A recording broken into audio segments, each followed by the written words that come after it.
বাংলাদেশ জামাত ইসলামী ইসলামী ছাত্র শিবির এই পল্টনে 2006 সালের 28 অক্টোবর আমাদের ভাইদেরকেও পিটিয়ে তারা শহীদ করেছিল। আপনারা নিশ্চিত থাকুন, আমরা আপনাদের এই সমস্ত শহীদের খুনিদের আমাদের 2006 সালে 28 অক্টোবর যারা খুনি, একই সাথে তাদেরকে খুনের দায়ে তাদেরকেও ফাঁসির মঞ্চে না নেওয়া পর্যন্ত আমাদের আন্দোলন থামবে। স্বামী সন্তান বাবা যারা হারিয়েছেন, আল্লাহ তাআলা গায়েবী মদদ দিয়ে তাদের প্রত্যেকের জন্য তিনি নিজেই যেন স্বয়ং অভিভাবক হয়ে যান, সেটার জন্য আল্লাহ তাআলা কবুল করুন। সম্মানিত ভাই এবং বন্ধুগণ, আজকে আমাদের শহীদ পরিবারের সদস্যবৃন্দ যে কথা এখানে বলেছেন, তারা তাদের তিনটি কথা বলেছেন। তাদের সন্তান শহীদ হয়েছে দেশের জন্য। আমি শহীদ পরিবারকে আমাদের এই হাজারো ভাইদের সামনে রেখে বলতে চাই, আপনাদের সন্তান, আমাদের স্বামী, আপনাদের ভাই, আপনাদের পিতা জীবন বাজি রেখে এই দেশকে স্বাধীন করার জন্য আরেকবার নতুন করে যে জীবন দিয়েছে, তারা যে ফ্যাসিস্ট মহিলাকে তারা সরিয়েছে, তারপরে যে বাংলাদেশ, সেই বাংলাদেশ এখন থেকে আপনাদের। এই বাংলাদেশের মালিকানা এক মহিলা এবং এক পরিবারের কাছে জিম্মি ছিল।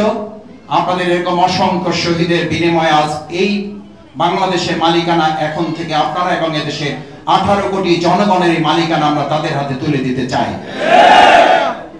আপনারা জানেন যে আপনারা শহীদ হয়েছেন, আমরা শহীদ পরিবারের অংশ হিসেবে আপনাদের পাশে আমরা থাকতে চাই, গর্বিত পরিবারের সদস্য হিসেবে আমরা থাকতে চাই। কারণ আপনারাও জানেন, বাংলাদেশ জামাত ইসলামী ইসলামী ছাত্র শিবির এই পল্টনে 2006 সালের 28 অক্টোবর আমাদের ভাইদেরকেও পিটিয়ে তারা শহীদ করেছিল।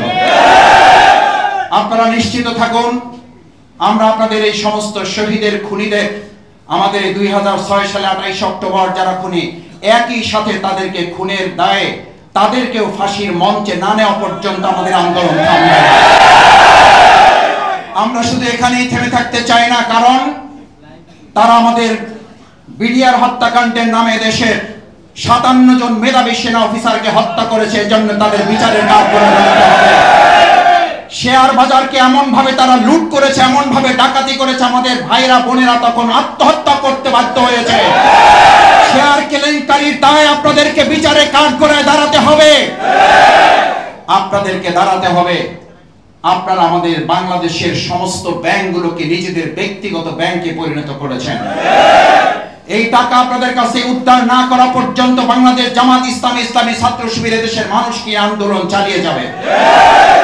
আমরা আপনাদের সর্বশেষ যে কথাটি বলতে চাই, সম্মানিত ভাই এবং বন্ধুগণ, আমাদের এই প্রিয় মাতৃভূমি বাংলাদেশ, এই বাংলাদেশের রক্ত দিয়ে যারা আমাদের আর একটা নতুন স্বাধীনতা নিয়ে এসে আমাদেরকে আজকের নিঃশ্বাস নেওয়ার সুযোগ করে দিয়েছে, সেই সমস্ত রক্তের ঋণ শোধ করার জন্য, শহীদদের এই স্বপ্ন পূরণ করার জন্য আজকে যারা ঘাপটি মনে বসে আছেন, সুবিধা ভোগ করার জন্য যারা বিভিন্ন জায়গায় আবার সেই আগের একই কায়দায় নতুন করে মানুষের উপর অত্যাচার, রাহাজানি, চাঁদাবাজি এবং মানুষের বিভিন্নভাবে দখলদারিত্ব করে কষ্ট দিচ্ছেন, একইভাবে ওই আগের সেই ফ্যাসিস্ট খুনি সরকারের দোসর হিসেবে চিহ্নিত হয়ে তারাও কিন্তু জনগণের প্রতিরোধের মুখে পড়বেন।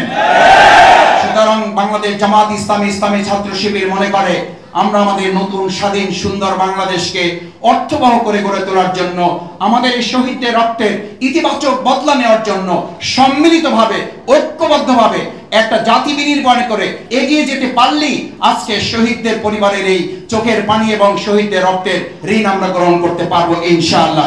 সেই প্রত্যাশা ব্যক্ত করে সবাইকে ধন্যবাদ জানিয়ে আমার কথা শেষ করছি। আসসালামু আলাইকুম ওয়া রাহমাতুল্লাহ।